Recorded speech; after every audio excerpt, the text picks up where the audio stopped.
Dobrý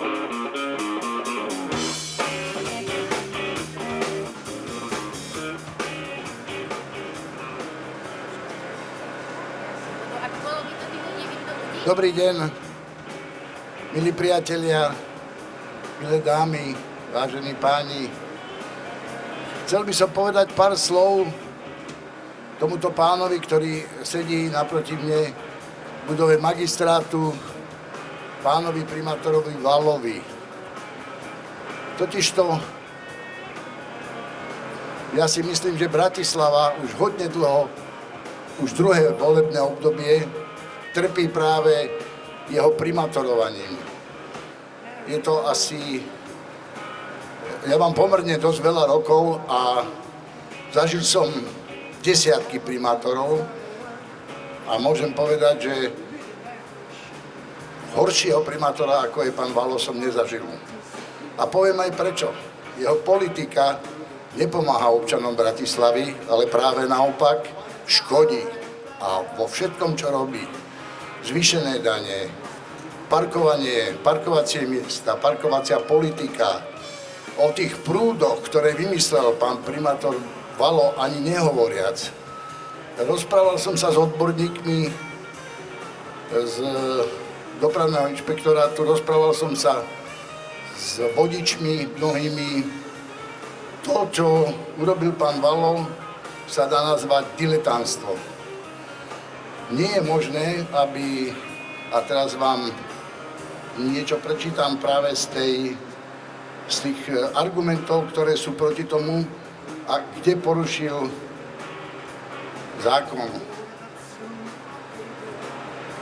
Ja by som sa ho rád opýtal, či bolo vydané stavebné povolenie, ohláška na vytvorenie tých pásov. Ak áno, vydal príslušný cestný správny orgán rozhodnutie o úprave prepojenia, respektívne zriadenie prepojenia. Ak vydal, na základe čoho? Lebo dopravný inšpektorát žiadne také stanovisko ku konaniu v zmysle paragrafu 3b zákona číslo 135 nedostal a nevydalo. Šírka nezvýšeného električkového pásu na úrovni galérie je 5,45 metra, pričom v zmysle článku 43 tabulky 3 je stanovená minimálna šírka na 7 metrov. Tak si porovnajte, 5,45 je teraz a mala byť 7 metrov. Čiže absolútne porušenie o skoro 1,5 metra. Ďalej, vodiace pruhy sa navrhujú za A pri obrubníku a projekte nepožité v určenom projekte je navrhnúť za B obrubník bez porušenia, realizovaný je však prerušovaný obrubník. Pri Národnej galérii je nesúlad určeného projektu so skutočným vyhotovením, nesedia šírky pruhov, tak ako sú určené. Šírka nastávky pruhu je určená 3,5 metra, v skutočnosti je však iba 2,8 metra. Vnútorný pruh v smere, odbočovací smer k hotelu Carlton k múzeu je určený šírky 3,25, pričom v skutočnosti má len 2,6 metra. Ja sa pýtam, ako si to môže dovoliť jeden primátor mesta takto porušiť to, čo je napísané, že musí byť dodržané. Preto sa stávajú také veci, ako už bolo niekoľko takých nehôd, že nabehli auta na tie zvýšené patníky, porušili si podvozky, nápravu a tak ďalej. Obrovské škody vznikajú, ktoré musí platiť samozrejme poisťovňa alebo sám vodič. To nehovorím o tom, keď sa stretne v zákrute pri Univerzite Komenského električka s autobusom. Priatelia, toto sú veci od daní, parkovacej politiky a to nehovorím už o detských ihriskách, ktoré napríklad na Mýtnej a Vazovovej urobili v čase špičky, kde sa nezastaví chod aut, ani v jednom smere, ani zľava, ani zprava, tak na križovatke urobili, prosím pekne, detské ihrisko, kde chcú dať dokonca teraz pingpongový stôl. To znamená, predstavte si, že deti tam hrajú stolný tenis, padne im loptička do dráhy vozidla, tak to dieťa samozrejme prvé, čo urobí, sa rozbehne po tú loptičku. Tak povedzte mi, či je toto normálne, aby na križovatkách urobili detské ihriská. Však to môže urobiť len blázon, idiot a diletant. Keď si toto všetci neuvedomíme a neurobíme tomuto primátorovi peklo za tieto jeho rozhodnutia, tak tento človek nikdy s tým neprestane. A to nehovorím o tom, že keď v prvom období nastupoval, bol počet zamestnancov okolo 500, dnes je cez 1000. Má nočného primátora ako zástupcu.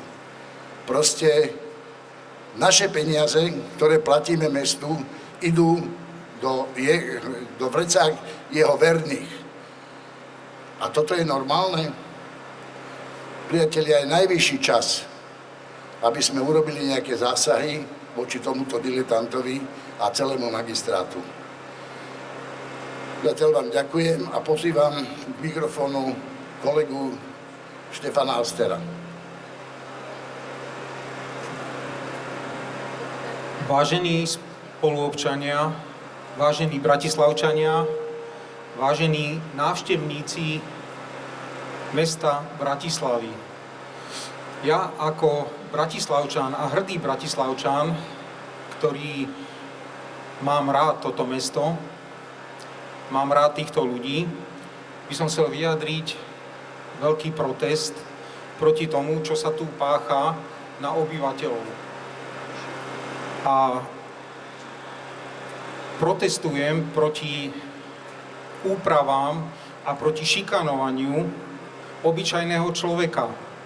Protestujem proti svojvôli úradníckej magistrátu, ktorý sa rozrastol na 1000 zamestnancov a má slúžiť pár hrstke vyvolených, ktorí šikanujú obyčajného človeka. Obyčajný človek sa musí presúvať prostriedkami hromadnej dopravy a má možnosti. Buď sa presunie autobusom, buď sa presunie vlastným autom a buď si kúpi kolobežku alebo bicykel. Tým Valo a slniečkarskí ekológovia sa snažia brutálnym spôsobom obmedzovať slobody obyvateľov hlavného mesta a obyvateľov Slovenska, pretože dochádza doslova k vytlačovaniu aut z mesta. Dochádza k tomu, že obyčajný človek bude zaťažený daňami, obyčajný človek je perzekuovaný a strácajú sa parkovné miesta. Strácajú sa parkovné miesta v sídliskách, v jednotlivých častiach Bratislavy a takisto v centre mesta. Je neúnosné, aby v centre mesta všeobecné garáže, ktoré sú tu, vyberali 4,80 za hodinu parkovného miesta. Je to likvidačné. Prednedávnom som navštívil Berlín a v Berlíne, v centre Berlína, stojí v garáži parkovné miesto, hodina parkovného miesta stojí euro 50. Čiže toto, čo tu máme, je terorizovanie. Je terorizovanie obyčajného človeka, ktorý sa bude musieť za chvíľku vzdať svojho automobilu. Bude musieť začať chodiť peši na elektrickej kolobežke alebo na bicykli. Nežijeme v Ríme, nežijeme v Paríži, kde je úplne iná klíma. Žijeme na Slovensku. Slovensko je krajina Podkarpatí, to znamená, že tu je úplne iná klíma a slniečkári typu Valo nám sa snažia implementovať agendu 2030. 2030, to znamená terorizovaním, šikanizovaním. Ja sa pýtam, koľko parkovacích miest bolo vybudovaných za posledný rok v Bratislave? Koľko ich pribudlo? Koľko vzniklo nových parkovacích domov za tento terorizmus, ktorý tu vzniká? Obyčajný človek za to, že má v meste zaparkovať na chodníku, teda nesmie parkovať na chodníku, má zaparkovať na ulici, má platiť 2 eurá za hodinu. Pýtam sa, či to nevadí napríklad reštauráciám, kaviarňam, ktorí prídu o svoj živobytie, o svoj biznis. Pretože človek, ak má zaplatiť za 2 hodiny parkovania 4 eurá a k tomu jednu kávu za 2 eurá, tak to bude nerentabilné, tak tí ľudia budú sedieť doma. Ale znova sa vraciame k tomu, že prichádzame k naplňaniu agendy 2030, to znamená 15-minútové mestá, ľudia budú sedieť doma, budú si objednávať všetko cez drony, budú si objednávať cez donáškové služby a budú sedieť doma. To chceme? Chceme vystresovaných obyvateľov Bratislavy? Zamyslíme sa nad tým a správme s tým niečo. Potrebné je zjednotiť sily, potrebné je odvolať tým Valo vo všetkých častiach Bratislavy. Ďakujem pekne. Ďakujem pekne Števovi Asterovi. A teraz by som prosil pána bývalého federálneho poslanca, môjho priateľa, aby tiež povedal pár slov. Pán Stanko Panis, nech sa páči.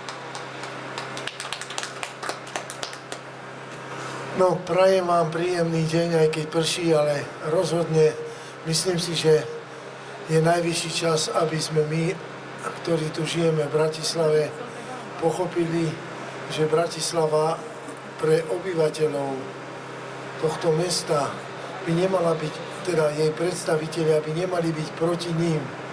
Nebudem hovoriť teraz o tom, že už aj to podnikanie bude negatívne ovplyvňované, ale aby predstavitelia mesta ubližovali obyvateľom, ktorí ich volili, tak ja si myslím, že to už má čo povedať. A preto myslím si, že Bratislavčania je najvyšší čas zamyslieť sa nad tým, že kam idú finančné prostriedky, ktoré my dávame v rámci daní a v rámci všetkých služieb, ktoré má Bratislava ako povinnosť občania Bratislavy. A tiež by ma zaujímalo, aký význam má toľko administratívnych pracovníkov v bratislavskom meste, pretože ja si neviem predstaviť, už niekedy mám pocit, že my už žijeme len v takej administratívno-internetovej nerealite, pretože je najvyšší čas prehodnotiť všetko, ako sa teraz vyvíja a nájsť spôsob, aby reálne my, obyvatelia Bratislavy, ktorí platíme dane, no a samozrejme aj tí návštevníci, ktorí prídu, sú v niektorých miestach zbytočne preplácajú, či už je to mobily, ale teda automobily, je najvyšší čas nájsť spôsob, ako pomôcť obyvateľov Bratislavy a zároveň pomôcť aj tomu, aby Bratislava bola zaujímavým miestom pre všetkých ľudí tak, aby sa tu dobre cítili. A to je základ. Preto, a mne je ľúto, že nás tu není viac, aj keď prší alebo poprcháva, je najvyšší čas, aby sme sa my, Bratislavčania, nejakým spôsobom postavili proti tomu, že takto sa vyvíjať daná situácia nemôže. Ja si pamätám, keď som bol vo federálnom zhromaždení, tiež tu plánovali už vtedy tzv. Dnešno-revolucionári.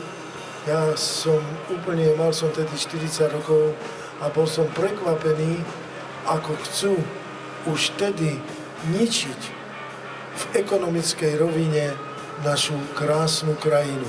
A vidíte, kam sme sa to dostali. Že dneska pomaly nám, príslušníkom slovenského národa, občanov Slovenskej republiky, za chvíľu nebude patriť nič. Jediné, čo budeme musieť za všetko platiť dane. A keď už nebudeme mať na to, budeme odtiaľto vyhnaní, alebo budeme musieť umierať. A preto Pán Boh nás ochraňuje, aby nás takáto nebezpečná situácia nečakala. Ďakujem. Ďakujem pánovi Stanislavovi Panisovi. Milí priatelia, na úvod, na ten prvý protest voči primátorovi mesta Bratislavy a vôbec proti zastupiteľstvu by to zatiaľ stačilo. V krátkej budúcnosti prídeme s ďalšími argumentami a zopakujeme ten protest za troška lepšieho počasia. Zatiaľ skoro vidíme.